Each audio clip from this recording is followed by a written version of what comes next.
Au nom du Père et du Fils et du Saint-Esprit. Amen. Viens, Esprit Saint, fais-nous connaître Dieu le Père, révèle-nous le Fils, et toi, le commun esprit, fais-nous toujours croire en toi. Ô Seigneur, envoie ton esprit et tout sera créé, et tu renouvelleras la face de la terre. Bien-aimés dans le Christ, nous sommes aujourd'hui jeudi 17 février, et la parole de Dieu que notre Mère Église nous propose est extraite de l'évangile de Marc, chapitre 8, versets 27 à 33. En ce temps-là, Jésus s'en alla ainsi que ses disciples vers les villages situés aux environs de Césarée de Philippe. Chemin faisant, il interrogeait ses disciples. Au dire des gens, qui suis-je? Ils lui répondirent, Jean le Baptiste, pour d'autres Élie, pour d'autres un des prophètes. Et lui les interrogeait, et vous, que dites-vous? Pour vous, qui suis-je? Pierre, prenant la parole, lui dit, tu es le Christ. Alors il leur défendit vivement de parler de lui à personne. Il commença à leur enseigner qu'il fallait que le Fils de l'homme souffre beaucoup, qu'il soit rejeté par les anciens, les grands prêtres et les scribes, et qu'il soit tué, et que le troisième jour il ressuscite.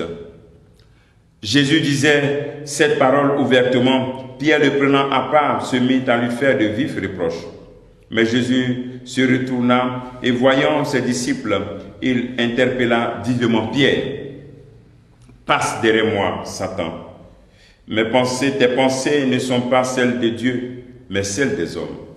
Acclamons la parole de Dieu. Louange à toi, Seigneur Jésus. Nous avons vu dans les passages antérieurs comment Jésus a guéri progressivement cet aveugle, parce qu'il préparait aussi ses disciples à voir comment ils vont guérir de leur aveuglement. Nous voyons déjà un type d'aveuglement de Pierre. Mais bien avant cela, nous nous rendons compte que Jésus pose cette question, pour vous, qui suis-je? Toi aussi, pose-toi cette question. Tu as entendu parler de Jésus, tu es engagé dans l'église, qui il est pour toi en réalité? Ta question va déterminer le type de chrétien que tu es. Ta question. Donc pose à cette question, trouve une réponse. Il est mon bonheur, il est ma joie. Mais sache que le principe fondamental de la relation de Dieu, de Jésus-Christ avec l'homme, c'est l'amour. C'est-à-dire, c'est lui qui nous aime et nous répondons aussi à son amour. Deuxième élément de notre méditation, c'est lorsque Pierre répond à cette question, pour vous, qui suis-je? Pierre répond à cette question par révélation divine. Pierre répond à cette question non pas par ses propres pensées, par révélation divine.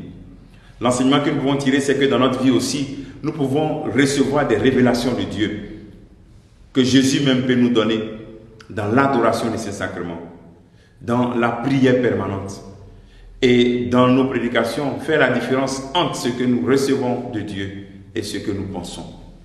Il ne faut pas mélanger les choses. Troisième enseignement que nous pouvons tirer de ce passage, c'est que Pierre dit, tu es le Messie, et voici que après cela, il est capable de dire, non, cela ne va pas t'arriver, parce que nous sommes dans un contexte où on croit à un Messie glorieux, à un Messie victorieux, à un Messie qui ne connaît pas la souffrance. Mais comment Jésus, qui est le Fils de Dieu, lui va connaître la souffrance? Et donc c'est pour ça que Pierre tombe dans l'aveuglement pour dire que cela ne va pas t'arriver.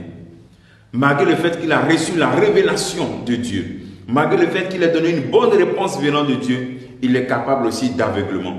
Donc le Seigneur veut nous inviter à être vraiment très vigilants. Parce que l'aveuglement, ce n'est pas seulement les païens. Ce n'est pas seulement celui qui ne connaît pas Jésus-Christ. Même un prêtre peut tomber dans l'aveuglement. Même un berger peut tomber dans l'aveuglement. Comme Pierre est tombé dans l'aveuglement en disant, ça ne va pas t'arriver.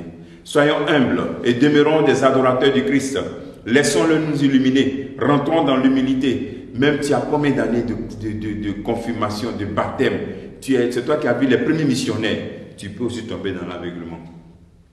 Si tu ne rentres pas dans la croyance de ce Jésus-Christ qui est un Messie souffrant. Si nous restons toujours dans la gloriole de ce Messie seulement glorieux et laissons de côté la souffrance, nous tombons dans l'aveuglement. Donc ta souffrance que tu vis, ta peine que tu vis n'est pas une fin. Dieu va se révéler à toi. Demeure toujours chrétien. Ne quitte pas Ne mets pas Dieu en cause. Demeure toujours dans ton intimité avec lui. Ne te comporte pas à Satan. Notre place à nous, c'est de demeurer derrière et non devant. Demandons au Seigneur au cours de cette journée la grâce de nous délivrer de tout aveuglement. L'exercice que nous pouvons faire à ce jour, c'est tout simplement se dire quelle réponse je peux donner quand Jésus me pose cette question. Qui suis-je? À partir de mon intimité avec lui. Que le Seigneur te bénisse, que nous bénisse tous en ce jour, au nom du Père et du Fils et du Saint-Esprit. Amen.